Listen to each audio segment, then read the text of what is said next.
Alors, on vient de voir un regard de la côte est des États-Unis. Maintenant, qu'en est-il du côté de la Chine? Deng Shuang est l'ancienne CEO de CDB Capital, qui est une filiale de China Development Bank. Deng Shuang est aujourd'hui en train de constituer l'un des plus gros fonds de fonds en Chine. On aurait adoré la voir avec nous en live. Malheureusement, elle est trop loin, elle est basée à Pékin. Et donc, elle nous a envoyé un message avec son regard depuis la Chine. Respectful Mr. Nicolas Dufourcq, ladies and gentlemen, it is truly an honor to speak at Capital Invest today. My name is Deng Shuang. I worked at China Development Bank for more than 20 years. CDB, very much like our host BPI, is the most prominent government-backed institutional investors in private equity. I established and managed the few largest funds in China, through which we sponsored over nearly 200 funds covering more than 3,000 portfolio companies. On behalf of the Chinese government, my team set up over 20 bilateral or multilateral funds with financial institutions from almost every continent. Among these partnerships, with BPI being one of the closest, we had the privilege to co-sponsor Cathay Capital with BPI, which after 10 years has become an established manager in France and China. Today, I'd like to share with you a few observations with respect to China PE markets in this pandemic. Some fund managers I talked to recently deployed more capital than ever this year. We spotted a few trends.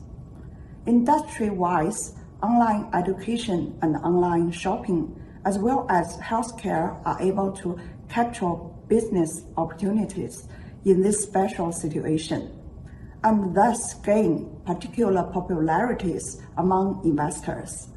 One of our portfolio companies, KingMed Test, is the largest clinic testing labor network in China. It processed 22 million samples this year for COVID-19 virus testing. Second, companies which acted quickly to shift to digital channels are in general better positioned than their peers, using live stream video platforms to conduct marketing and sales has been widely adopted across the consumer industries, from automakers to skincare. A typical example is Perfect Diary, a local cosmetics brand, particularly popular among young white-collar in cities, achieved grand business success in a few years' time and completed IPO this year. It markets and sells products predominantly online. Third, during this period, China has launched a series of reforms on capital market and listing rules, opening China's Nasdaq-style STAR board and piloting a registration-based and compared to the current scrutiny-based IPO regime, enable private equity investors to achieve investment exits 2 to 3 years sooner, which in turn encourages PE investors to deploy more capital. Furthermore, the new listing rules now provide a pre-profit high-tech companies to conduct IPO. Easier access to capital market could also mean that IPO is not the finish line for PE investors, who should really now focus more on business and commercial fundamentals when evaluating investment opportunities. What will the post-COVID-19 era look like? In short, we have confidence in the market in this part of the world. China is becoming the world's largest consumer market, even with the hate. Consumer confidence is rising steadily with strong consumption desire and demand, thanks to the country's relatively fast economic growth and a huge population size. China is not just one unified market. The most economically advanced places are 20 to 30 years ahead of the least developed areas in the country at almost all fronts. This itself creates magnificent development momentum. People in different consumer circles with distinctive needs and preferences all seek better products and services through spending and consuming. This is a mega trend in today's China and will likely to stay true in the next few decades. I believe that this presents fantastic investment opportunities for domestic and global investors alike.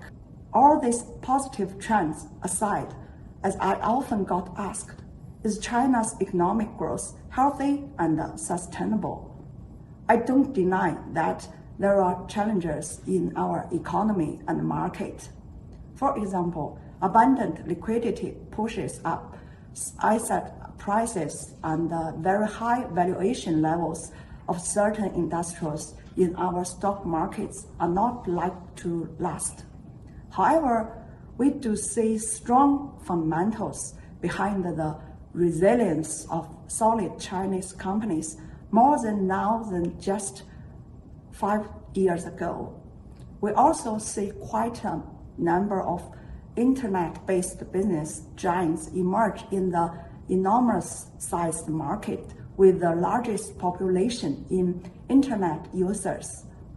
On technology fronts, 2/3 of the top 50 US public companies are tech-based. On Hong Kong Stock Exchange, 50% of the China-based companies are also tech firms. In particular, in biotech, an increasing number of Chinese biotech companies are catching attentions of both domestic and global investors as a result of their pipeline novelty and strong R&D capabilities. In this constantly evolving market with both expected and unexpected challenges for all businesses in China, those who can quickly adapt to changes have better odds to survive and thrive. Only the PE investors who can identify those promising entrepreneurs and empower and enable them to build more successful and robust businesses with capital, resources, network, and strategies can survive. This, in no doubt, has raised the bar for all private equity investors, both domestic and international, in our markets. Among the current 20,000 fund managers in China today, a good number of them may be washed out in the next years to come. Before I wrap up my speech, I want to say a few words on relationship between China and Europe. The world has seen a rising tension between China and the US over trade and certain other fields. I'm no expert on foreign affairs, but it seems obvious that this would hurt businesses and the markets in both countries. If there is any wisdom I gained from my 2 decades of working with various business partners around the world, it is that trust breeds true partnership that in turn rewards all participants in long term. Sometimes it requires one party to take a leap of faith in other. I'd like to be the one to first reach out, as I'm a true believer of trust in business world. Just recently, I and my team set up a private equity investment platform called New Capital.